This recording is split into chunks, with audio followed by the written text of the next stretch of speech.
Loin à l'ouest, au-delà de la mer, il est des terres qu'on nomme Vinland. Chaude et fertile, loin de l'esclavage et des feux de la guerre, personne ne peut atteindre là-bas. Je sais. En tant qu'expert en Wibri, je sais des choses. Comme par exemple que beaucoup, mais alors vraiment beaucoup de lecteurs érigent Berserk au sommet du médium. Ce qui ne devrait pas hérisser le poil des connaisseurs. En revanche, parfois, j'ai comme l'impression que pour eux, rien, absolument rien, ne pourra venir concurrencer l'excellence de la rivalité entre Guts et Greyfif. Et si je vous disais qu'ils ont tort? Qu'un autre manga a déjà montré suffisamment de qualité pour côtoyer l'intouchable Berserk. Et qu'il l'a fait en moitié moins de temps. Non, je ne suis pas en train de fabuler, et la majorité d'entre vous savent de quoi je parle. Mais pour les autres, les rares élus qui ont la chance de ne pas être montés dans le train à l'époque, embarqués sans attendre. Aujourd'hui, on parle du seul rival de Berserk. Aujourd'hui, on parle d'une fable épique, historique et dramatique. Aujourd'hui, on parle de Vinland Saga.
Grossièrement résumé, Vinland Saga c'est l'histoire d'un gamin trop chou, éduqué avec amour par le meilleur ami de son père. Grâce à sa fibre paternelle, celui-ci n'a de cesse de lui inculquer de nobles valeurs, mais toujours dans la joie et la bonne humeur. Ensemble, ils voyagent main dans la main, un grand sourire sur le visage, dans une Europe paisible et avenante où tout le monde vous veut du bien. Les deux loustiques passent tout leur temps à s'amuser, à faire de l'accrobranche et des balades en bateau. Lorsque le temps se refroidit, ils n'hésitent pas à faire une petite pause dans un Airbnb pittoresque où ils sont accueillis comme des rois par des familles ayant le cœur sur la main. C'est aussi l'occasion de faire des courses de traîneau dans la neige, de philosopher avec un vieux sage, de jouer à J'ai volé ton nez, de chahuter avec un oncle facétieux, de grimper aux arbres ou de rigoler avec une cousine qui voit la vie en rose. En bref, Vinland Saga c'est une histoire d'amour, de partage et de tendresse.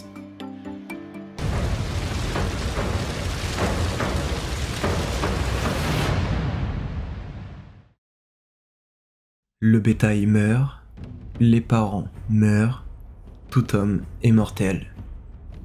Les louanges, elles, ne périssent jamais.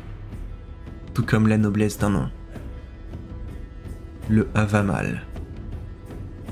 Alors Vinland Saga, ça parle de vikings. Et premier constat, comment ça se fait qu'on ait si peu de séries dessus? À part le titre éponyme comptant les aventures de Ragnar, la très bonne trilogie Dragon et quelques petits trucs ici et là, rares sont les histoires se centrant sur cette population à la culture bien tranchée. Et c'est regrettable. Non, parce que trouvez-moi une seule personne indifférente à ces fiers gaillards belliqueux. Moi, je n'en connais pas. En revanche, eux, tout le monde les connaît. Même un loupio a déjà entendu parler des vikings. Et force est de constater qu'aujourd'hui encore, ils demeurent fascinants. Souvent représentés comme des guerriers formidables et brutaux, il semblerait que, pour une fois, l'histoire ne se soit pas trop éloignée de la réalité. Bon, pour remettre les choses dans leur contexte, aux alentours de 1000 après Jésus-Christ, tout le monde était un sauvage. À cette bonne vieille époque, tu parlais mal, on te coupait ta voix, tu volais une salade, on te coupait les doigts, tu t'adonnais à l'adultère, on te coupait les noix. Pendant cette sombre période, il était très compliqué de trouver un souverain qui ne se soit pas livré à quelques dingueries, peu importe la contrée. Pourtant, beaucoup d'entre elles s'accordaient sur le fait que ces coquins de vikings étaient de vrais barbares. Il y a deux raisons à cela. La première, c'est qu'ils ne partageaient pas la religion la plus représentée en Europe, à savoir le christianisme. Du coup, forcément, quand beaucoup de richesses s'entassaient dans des églises non protégées où les occupants devaient tendre l'autre joue, les vikings avaient beau ne pas être des flèches, ils comprenaient que c'était des cibles faciles. Il suffisait de se pointer et de se servir. Ces pillages blasphématoires ont profondément horrifié le monde catholique, qui les ont aussitôt catégorisés comme les pires sauvages qui n'aient jamais existé. Mais les anciens Scandinaves n'étaient pas seulement détestés. Avant toute chose, ils étaient craints. Parce que leur religion à eux promettait le paradis aux courageux soldats qui mouraient sur les champs de bataille, une épée à la main, ce qui avait le mérite de les désinhiber totalement lorsque venait le moment de se foutre sur la gueule. Alors heureusement pour le reste du monde qu'ils n'étaient pas très versés dans la stratégie militaire ou même la discipline élémentaire, parce que voir une horde de guerriers endurcis et affranchis de la peur de mourir vous foncer dessus dans le chaos le plus total donnait plus de raisons qu'il n'en faut pour faire dans son froc. Il y en avait même certains, souvent recouverts d'une peau d'ours ou de loup, qui bouffaient de drôles de champignons et devenaient complètement tarés. Ceux-là ne ressentaient même plus la douleur. Sacré cheat code. Parce qu'ils pouvaient se battre comme 10 hommes jusqu'à la mort. Ils ont laissé une telle impression en leur temps qu'un millénaire plus tard, le monde se souvient comment on les nommait. Berserkers. L'histoire raconte d'ailleurs qu'un jour, l'armée anglaise attaqua par surprise un petit groupe de vikings. Mais l'un d'eux retourna la faveur. Il prit place sur un petit pont en bois et se mit à trancher tout ce qui entrait à sa portée. À lui seul, il parvint à retenir plusieurs centaines de soldats entraînés et coordonnés. Armé d'une simple hache danoise, il fracassa plus de 40 hommes. Il fallut attendre que certains soldats anglais se faufilent en dessous et le transpercent de leurs lances pour mettre un terme à son carnage.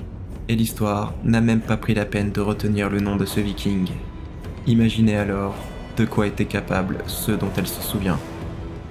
Si Ragnar est sans doute le viking le plus connu, suivi de très près par son rejeton Ivar, Thorfinn, lui, n'entre même pas dans le top 15. Sa page Wikipédia fait 1600 mots.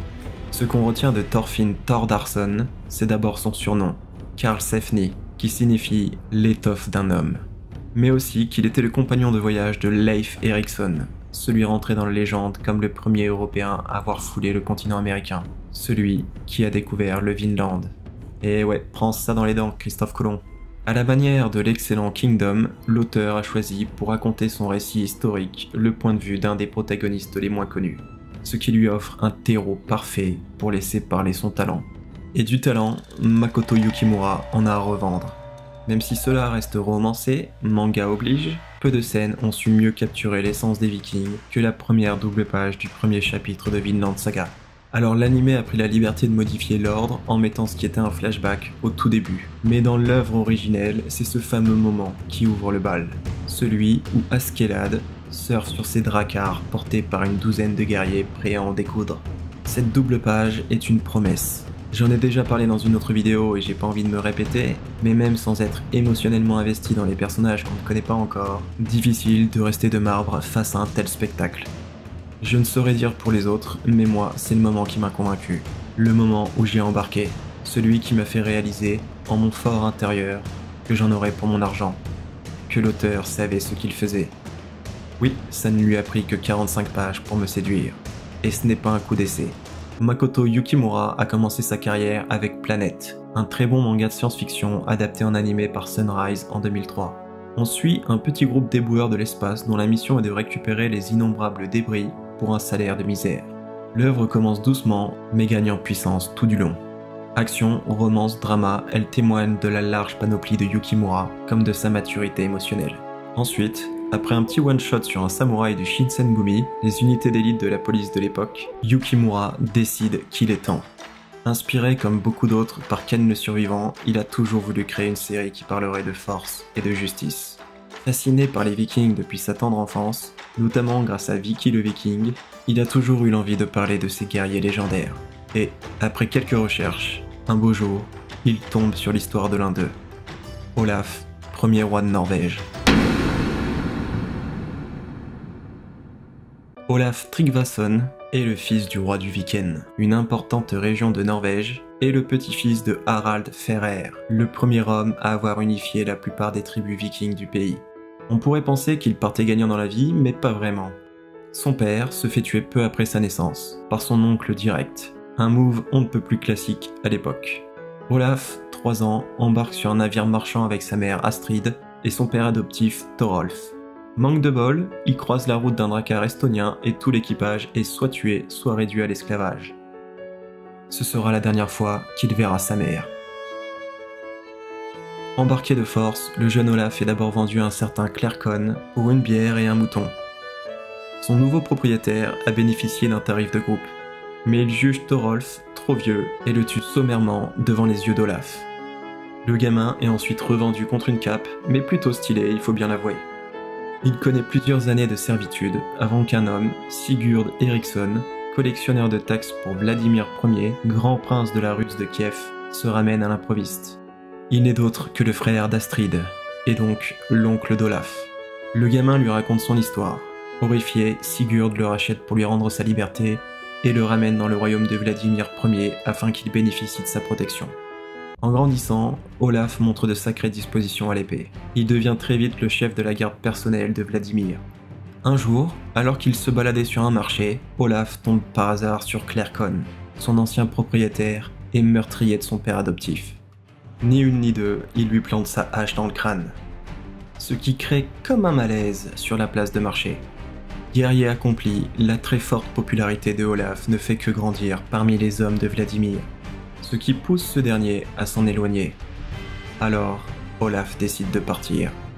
Avec quelques gassures, il mène plusieurs raids et rencontre un certain Mario Tom, un berserker qui deviendra l'un de ses amis les plus fidèles.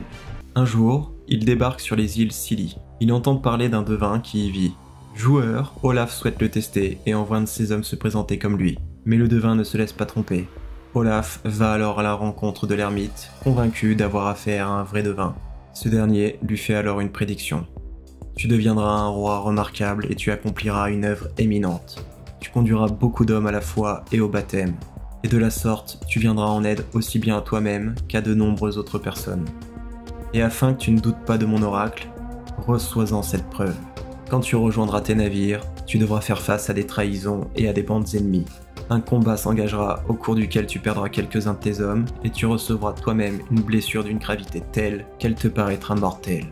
On te transportera alors sur un bouclier à bord de ton navire, mais tu guériras de cette blessure en 7 jours et peu après tu te feras baptiser. Apparemment, le vieux fêlé savait ce qu'il racontait, puisqu'à peine revenu à son bateau, des mutins s'en prennent à Olaf. Tout se passe exactement comme il l'a prédit. Bataille, blessure, bouclier, baptême. Une fois remis sur pattes, Olaf assiste à une grande assemblée organisée par la sœur du roi de Dublin, récemment veuve. Elle cherche un nouveau mari et en dépit des nombreux prétendants, tous très bien habillés, pour une curieuse raison, elle choisit Olaf qui ressemble à un clodo. Alfvin, un des prétendants mécontents, défie Olaf et ses hommes dans un Holmgang, un duel traditionnel permettant de résoudre les conflits légalement. Et par légalement, j'entends un grand coup de hache dans la tête. Olaf et ses hommes gagnent, et ce sans faire une seule victime. Olaf épouse alors Gyda. 7 ans plus tard, alors qu'il court des jours tranquilles, des rumeurs se propagent en Norvège. On dit qu'un héritier de sang vit en Irlande. Ni une ni deux, Olaf embarque. Quand il arrive, une révolte a déjà éclaté. Il prend alors facilement le pouvoir et devient le roi, non pas du Viken comme son père, mais de toute la Norvège. Une fois au pouvoir, c'est christianisme forcé pour tout le monde. Olaf convainc même un certain Leif Erikson de se faire baptiser. Il se brouille ensuite avec le roi de Danemark, Sven Ier, en épousant sa sœur, déjà mariée à Burislav, le roi du Wedland qui préfère encore Odin à Jésus. Elle le persuade d'entrer en guerre avec lui pour lui arracher ses terres. Alors, Olaf embarque une dernière fois à bord de son galion renommé le Grand Serpent, le plus grand navire de Scandinavie. Il se fait attaquer par une énorme coalition de soldats de plusieurs pays. Olaf vendra cher sa peau, se battant sur son bateau jusqu'à son dernier souffle. Puis, une fois cerné et épuisé, il saute par-dessus bord et disparaît à jamais. Toutefois, des rumeurs courent sur sa mort présumée. Sa sœur et le roi d'Angleterre assurent avoir reçu des présents de la part d'Olaf bien des années plus tard. Comme on peut le voir, cette histoire a beaucoup inspiré Yukimura. Et à la base, c'est même plutôt celle-ci qu'il voulait raconter. Il voulait parler de cet héritier, devenu esclave, puis roi. Mais avoir un protagoniste esclave ne plaisait pas du tout à son éditeur. Alors, Yukimura poursuivit ses recherches, jusqu'à tomber sur un autre nom.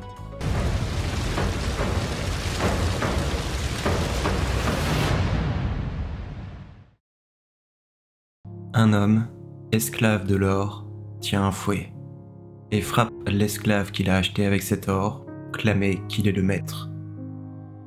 Il ne réalise juste pas. Chaque être humain est esclave de quelque chose. Askeladd. Alors Vinland Saga, ça parle aussi de vengeance. Et ça, pour le coup, ça n'a rien d'original. Sasuke, Kurapika, Guts, le comte de Monte Cristo, Hamlet, les histoires sont nombreuses. Bien trop pour espérer en énumérer un centième. Le thème est aussi vieux que le monde. Pour cause, un bon récit de vengeance, ça fonctionne toujours. Probablement puisqu'on fait difficilement plus dramatique qu'une vendetta. Elle résume l'être humain. Elle englobe tout. Empathie, ego, amour, haine, rage, détermination, folie. La vengeance affranchit l'homme de sa condition humaine. Elle est si forte, si intense, qu'elle noie facilement toutes les autres émotions. À la fois assimilable et aux antipodes de la justice, il fallut plusieurs millénaires pour que la société dépasse la loi du talion. Des milliers d'années pour qu'on abolisse la peine de mort, pour qu'on réalise, du moins pour certains d'entre nous, que même les pires êtres ne méritent pas de mourir. S'il y a bien quelque chose que toutes ces histoires trépidantes nous ont enseigné, c'est que la vengeance est vide. Il n'y a pas moins noble, il n'y a pas plus vain. Et pourtant, elle fascine, elle émeut, elle séduit. Difficile de réprimer des frissons quand Thorfinn, 7 ans, vomit sa rage. Son père et héros s'est fait tuer par le vil Askeladd. C'est même de sa faute. Injustice, chagrin, désespoir, fureur, tout se mélange en lui. Au départ, les lascars d'Askeladd se marrent quand ils le voient agiter sa petite dague toute mimi. Jusqu'au moment où Thorfinn vide son cœur. Et là, bizarrement, plus personne ne rigole. D'ailleurs, l'interprétation de sa doubleuse, Ishigami Shizuka, force le respect. Elle y met ses tripes et ça fait froid dans le dos. Je donnerais cher pour voir l'enregistrement en studio et combien de ses collègues l'ont prise pour une folle. En tout cas, grâce à sa performance, c'est clair pour tout le monde. Cet enfant vient de vriller. À présent, il ne vivra plus que pour la vengeance. De loin le désir le plus ardent de sa courte vie, elle brûle ses entrailles et consume son âme. Il veut, non, il doit, l'assouvir au plus vite. Mais elle devra se manger froid. Parce que sa cible n'est pas n'importe qui. Askeladd, le griffif de Vinland Saga, le tueur en série de Daron. Celui recouvert de cendres. Je n'ai pas peur des mots. Askeladd est l'un des plus grands personnages du médium. Fer de lance de la première partie de l'œuvre, il est suffisamment complexe pour émerveiller, assez humain pour captiver. Askeladd est le meilleur leader dont on puisse rêver. Charismatique, ambitieux, intelligent, pragmatique et réaliste, il ne laisse jamais rien au hasard et a toujours un coup d'avance sur tout le monde. Guerrier né, sa force est telle qu'il peut couper un homme en armure en deux, mais son véritable talent est de pouvoir déceler la nature de chacun d'un simple regard. Mieux encore, il a les capacités cérébrales pour exploiter ces informations. Askeladd réalise tout de même l'exploit de mener à la baguette Thorfinn, combattant d'exception qui rêve de le tuer, mais se retrouve à exécuter le moindre de ses ordres sans réfléchir ni discuter. Descendant de Lucius Artorius Castus, un chevalier romain devenu le chef d'une armée de légionnaires bretons, l'homme qui a inspiré la légende du roi Arthur, Ascalad est de ceux à qui tout réussit, de ceux qui semblent ne pas pouvoir connaître l'échec, de ceux applaudis par les dieux. Il fait, et le monde n'a d'autre choix que d'accepter. Ascalad est le meilleur leader dont on puisse rêver. Ascalad est le pire chef qu'on puisse imaginer, parce qu'il vous hait. Il hait les guerriers et plus particulièrement les vikings. Il hait son père et le sang dont il a hérité. Il hait ce monde, sa violence et sa stupidité. C'est la double facette du viking romain. Ascalad est capable du meilleur comme du pire. Il offre un bracelet en or massif à Atli à son départ, l'homme qui l'a trahi. Mais il fait encore mieux en le poussant à réaliser qu'il n'a pas sa place sur un champ de bataille, qu'il n'est pas fait pour cette vie. Seulement, d'un autre côté, il n'hésite pas à massacrer 62 civils, femmes et enfants inclus, ou à engager un tueur pour assassiner la doublure de Knut, une femme innocente, juste pour semer le doute dans l'esprit des gens. S'il ne le fait pas de gaieté de cœur, Ascalad ne montre pas de remords non plus. Il a bien tenté de s'extraire à cette vie cruelle et ses responsabilités en demandant à Thors de devenir leur chef. Et on sait comment ça s'est fini. Mais là où notre antagoniste brille véritablement, c'est dans sa relation avec Thorfinn. On se retrouve avec du drama pur et dur. Une situation bien fucked up des gènes comme on les aime. Parce que l'ironie, c'est que, même s'il a tué le père du héros et que celui-ci veut lui rendre l'appareil, il devient son daron de substitution. Il l'éduque, alors oui, à sa manière, mais le monde dans lequel ils vivent est tout aussi dur. Il le conseille, le soigne, lui apprend. Sans doute plus que Thors n'a réussi à le faire. Et notre bambin mal luné tient plus de beau papa que du troll de Jom.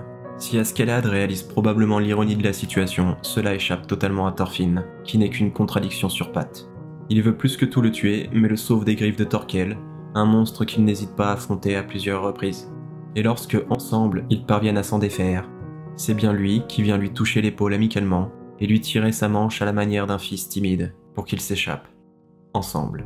C'est à se demander si Thorfinn veut vraiment le tuer. Mais peut-être qu'au fond, une partie de lui réalise que c'est plus qu'un objectif maintenant, que cette vengeance est devenue sa vie, et qu'une fois qu'elle sera assouvie, il ne lui restera rien. Ce qui est sûr, c'est que ni lui ni nous n'étions prêts au tome 8, à l'épisode 24, à la fin de ce qui pourrait bien être le meilleur prologue de tous les temps. Personne n'était prêt à la mort d'Ascalad. Sauf lui. Parmi mes nombreuses lectures, c'est l'un des moments les plus épiques, l'un des plus beaux, l'un des plus marquants. Alors qu'on pensait s'engager dans une guerre d'usure psychologique, finalement, ça tourne court. Quelle surprise de voir Ascalad trancher la tête du roi Sven. Et quel délice. Quand je l'ai lu pour la première fois, j'ai cru que le calculateur hors pair Ascalad mourait par ego.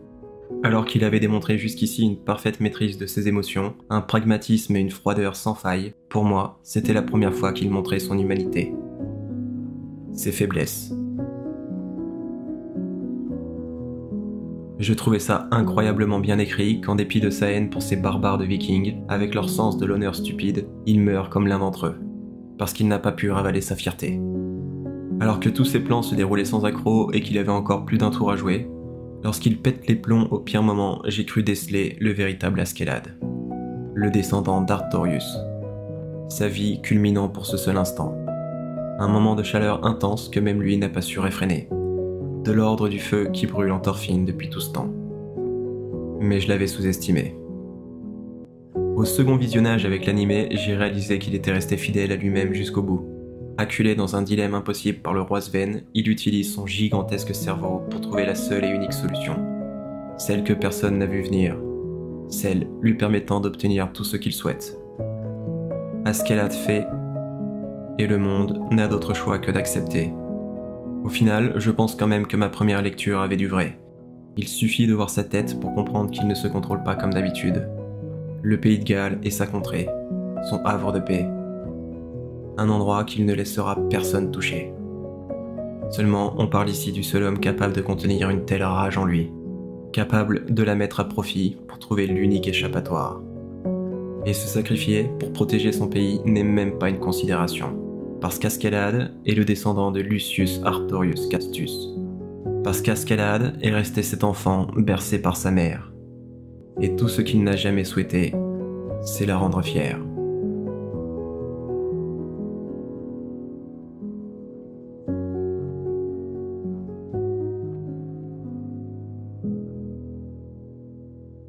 Après son carnage, il laisse Knut le transpercer pour mettre un terme à sa partition macabre. Évidemment, c'est à ce moment que Thorfinn arrive. Il le rattrape tendrement pendant qu'il tombe. D'élu comme pas deux, Thorfinn lui crie de se relever, qu'il ne peut pas mourir ici, pas comme ça, que c'est à lui de le tuer. Alors, Papa Askeladd lui pose une question. La question. Est-ce que t'as pensé à ce que tu allais faire après ma mort ? Les deux savent que non. Aussi, Askeladd use de son dernier souffle pour le mettre sur la voie. Avance, Thorfinn. Ne t'accroche pas à cette connerie insignifiante. Tu dois avancer. Tu es le fils de Thors, après tout. Alors, aventure-toi au-delà du monde qu'il a vu. C'est ça, ton véritable combat. Deviens un vrai guerrier, fils de Thors. Askeladd part comme un prince, pendant que Thorfinn reste comme un con. Plus perdu que jamais, il s'en prend à l'un de ses rares alliés avant de se faire maîtriser par Tonton. Puis vient sans doute la plus belle scène de la saison 1. Le moment où Thorfinn laisse échapper la dague de son père dévoile le véritable talent de Wit Studio. Plus que l'animation, même si elle flirte avec le sublime, c'est le respect et l'affection qu'ils mettent dans chaque projet, dans chaque plan, qui les hisse parmi les meilleurs. Cette scène n'était évidemment pas possible dans le manga, qui a fait une magnifique double page à la place. Mais revoir le voyage de Thorfinn dans sa dague, le seul souvenir de son père, la seule chose qui ne l'ait jamais quitté, c'était bien, c'était beau. Mais pas autant que la promesse faite par Yukimura. Fin du prologue. C'est le nom du chapitre comme de l'épisode. Alors comme ça, cette incroyable histoire de vengeance n'était qu'une entrée en matière, hein ? Un petit amuse-bouche. Et la véritable aventure commence à partir de maintenant. Bon, de deux choses l'une, mon petit Yuki. Soit tu te fous gentiment de nos gueules, et franchement, bien joué. Soit t'es en train de créer quelque chose de grand, de très grand. Et franchement, bien joué.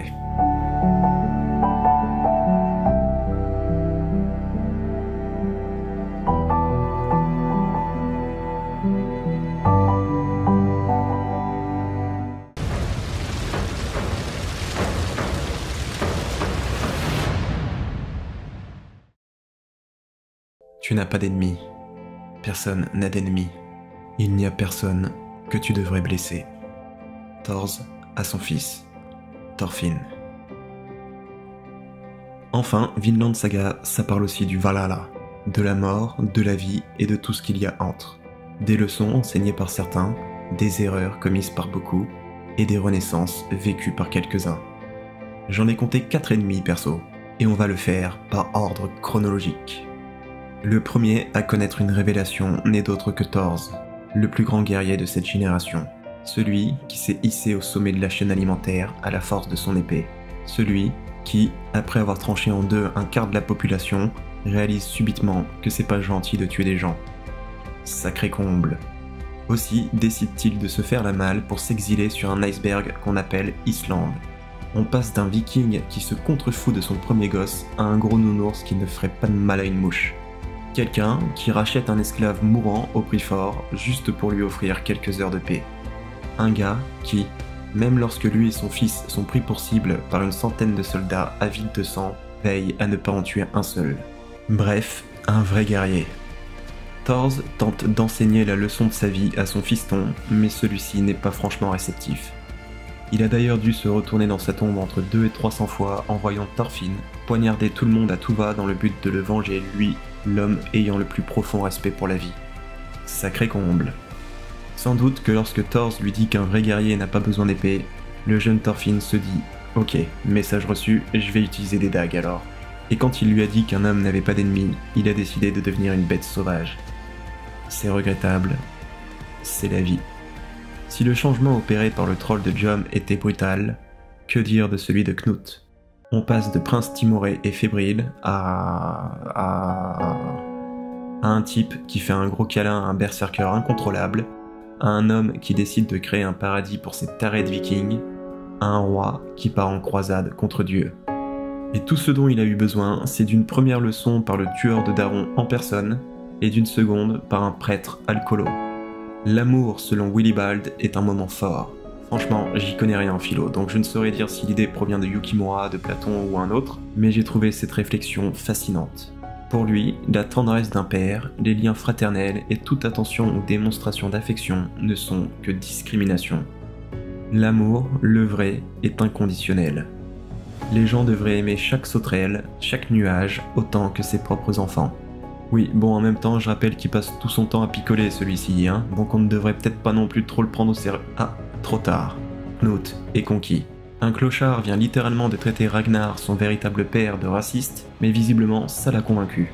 Du coup, notre prince, en réalisant ce qu'est le véritable amour, se met à faire la gueule. Et ça c'est fort. Parce que s'il traite absolument tout et tout le monde comme des merdes, est-ce que, si on suit la logique du taré sirotant des tonneaux comme du petit lait, ça aussi, ça ne serait pas de l'amour ? Dans tous les cas, le choix de Knut altruiste, tout du moins sur le papier, d'apporter le salut aux hommes abandonnés par Dieu force le respect. Et sa renaissance était un moment sacrément épique à suivre. Pourtant, elle n'arrive pas à la cheville d'une autre. Et je ne parle pas de celle d'Olmar qui passe de « oh je peux pas le blairer celui-là » à « franchement c'est pas un mauvais bougre en fait » ou de Ketil qui fait le même parcours mais en sens inverse.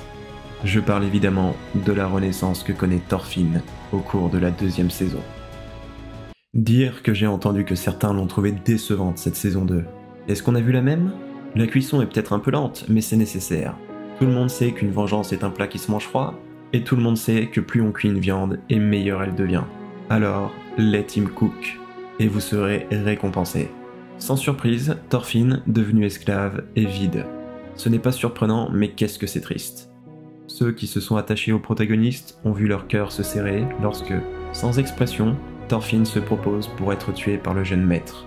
Quand il annonce, sans sourciller, que pas une seule bonne chose ne lui est arrivée au cours de sa vie. Puis, on le voit reprendre goût à la vie petit à petit, notamment grâce à Einar, son nouveau meilleur bro, mais aussi via le contact de la terre et de sa culture qui, croyez-le ou pas, a des vertus incroyables sur la psyché d'un être humain détruit. Alors je comprends que les aficionados d'action restent sur leur faim, mais primo, faut pas oublier que d'après Yukimura, on n'est qu'au début de l'histoire. On vient juste de finir le prologue, et faut le temps de mettre en place le nouveau décor. Et Dozio, c'est bien mieux comme ça. Parce que quand, à la fin de l'épisode 16, lorsque Serpent, petit malin qu'il est, revient et surprend Thorfinn en train d'aider Gardar et Arneis à s'enfuir, et que tu vois Thorfinn, avec sa mage pacifisme, prendre une posture de combat, et qu'il y a un flash, très rapide, de son passé de tueur accompli. Que Serpent, combattant émérite, se rend tout de suite compte qu'il a l'habitude de se battre avec des dagues. Des frissons. Qui n'auraient jamais eu la même intensité si tout cela s'était déroulé à l'épisode 3. Ce qui est marrant, c'est que, avant de revoir la saison 2 en animé, j'avais lu les scans de l'époque, il y a fort longtemps. Et ce passage-là, je m'en souvenais pas du tout. En fait, je ne me remémorais que 2 moments, devenus très flous avec le temps, et qui se sont un petit peu mélangés dans ma tête. Je me souvenais que Thorfinn, vide, se faisait taillader par un homme renard. Et je me souvenais que Thorfinn encaissait 100 coups comme le putain de boss qu'il est. Mais je pensais que les 2 moments se déroulaient l'un après l'autre. Et à mesure que je progressais dans la saison, j'ai cru qu'ils avaient coupé cette partie. J'ai cru que cette histoire de 100 coups n'avait pas la même importance que dans mes souvenirs confus. Ah, quelle erreur de ma part. Autant se le dire, c'était pas gagné d'égaler la fin de la saison 1. Mais la seconde parvient à la dépasser. Lorsque Thorfinn décide d'aller à la rencontre de Knut, ça a cliqué dans mon cerveau et ça a dansé dans mon estomac. Parce qu'il annonce fièrement que comme le roi n'a ramené que 100 hommes, même si ça part en sucette complet, il pourra s'en sortir. Ok, excuse-nous Thorfinn, le pacifiste le plus badass au monde. En plus, cette déclaration fait écho à la performance de Thors, qui a affronté les 100 guerriers d'Askelad sans transpirer. Un mardi comme un autre pour cette famille, j'ai l'impression.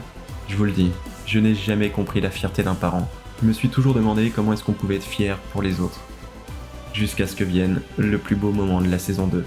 Celui où Thorfinn se laisse frapper une centaine de fois par un homme qu'il pourrait abattre en moins d'1 minute. Devant une foule, hilar un premier temps, mais qui se calme très vite, jusqu'à ce que règne le silence le plus respectueux qu'il m'ait été donné de voir.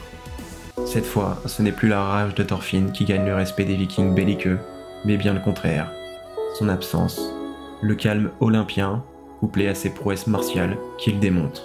Et je n'ai pas pu m'empêcher de me demander si jamais Thors l'a vu de là où il est, ce qu'il a pu ressentir. Quel bonheur de voir que Thorfinn a grandi, qu'il est passé de cette coquille vide à ça, à l'étoffe d'un homme, à celui que son père voulait qu'il devienne, à un véritable guerrier.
Bon, ça va? C'était bien? Si vous avez répondu oui, mais que vous n'êtes pas abonné, vraiment, je sais pas ce qui me retient. Sinon, pour le choix des vidéos, j'ai décidé de faire un compromis. Je vous propose cette méthode. Un coup, c'est moi qui choisis, un coup c'est vous. Un coup c'est moi, un coup c'est vous. Deux coups c'est moi, un coup c'est vous. J'espère que ça vous convient. Et en même temps, vous n'avez pas trop le choix. Donc, la prochaine vidéo, c'est mon tour. Et moi, j'ai décidé de parler du classique parmi les classiques. Le seul manga dont la popularité peut titiller celle de One Piece. Le père des shonen. Celui qui a changé le monde.